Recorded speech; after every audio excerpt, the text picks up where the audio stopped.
Bienvenue sur InfoLive TV, voici l'actualité du jeudi 27 mars.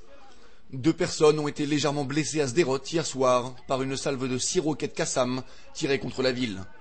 Un peu plus tôt dans la journée, une roquette s'était écrasée près d'une maison dans un kibboutz du Negev occidental, causant des dégâts aux habitations. Ce sont en tout 20 roquettes Qassam et obus de mortier tirées par les organisations terroristes palestiniennes de la bande de Gaza qui se sont abattues sur le territoire israélien depuis mercredi. Le Premier ministre Ehud Olmert a promis ce mercredi de continuer les pourparlers avec l'autorité palestinienne et ce jusqu'à la signature d'un accord de paix. Ehud Olmert a par ailleurs réaffirmé qu'Israël ne discuterait pas avec le Hamas et a menacé au contraire de confronter le mouvement islamiste de Gaza avec des méthodes qu'il a qualifiées, je cite, de très douloureuses.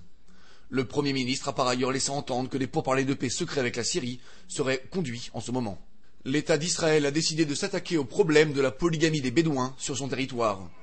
En collaboration avec des représentants de la communauté bédouine, le ministère des Affaires sociales a décidé d'aider les adultes et enfants issus de familles polygames. Le ministre israélien des Affaires sociales, Chaim Herzog, qui a dénoncé les implications économiques et sociales de la polygamie sur les femmes et les enfants, va mettre en œuvre une série de programmes d'assistance et de réhabilitation pendant une période d'essai de 1 an. La Knesset a décidé hier de la création d'un comité parlementaire qui sera en charge de déterminer si le massacre de la population arménienne par l'Empire ottoman au début du XXe siècle sera considéré en Israël comme un génocide. De nombreuses voix s'étaient élevées en Israël sur le devoir moral de l'État hébreu de reconnaître le génocide arménien. Une reconnaissance qui aurait cependant de sérieuses répercussions sur les relations entre Israël et la Turquie. Enfin, l'Iran veut porter plainte et compte demander des réparations, et ce contre les sanctions de l'ONU, qualifiées par le régime de Téhéran d'illégales.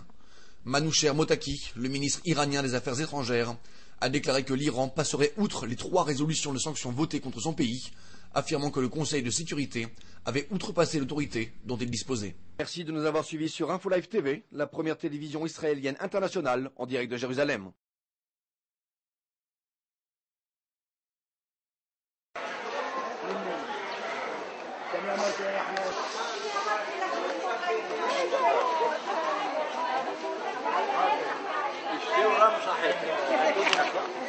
שים הצהובים בטח רואים אותם, לא? כן, משכורת, אין כסף.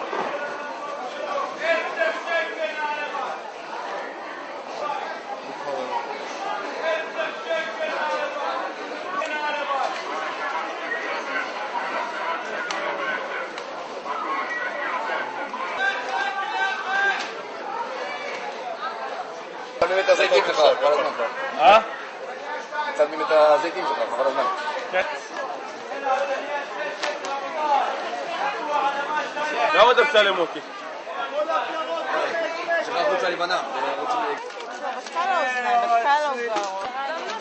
אל תצלם עד שבוע הבא. אל תצלם עד שבוע.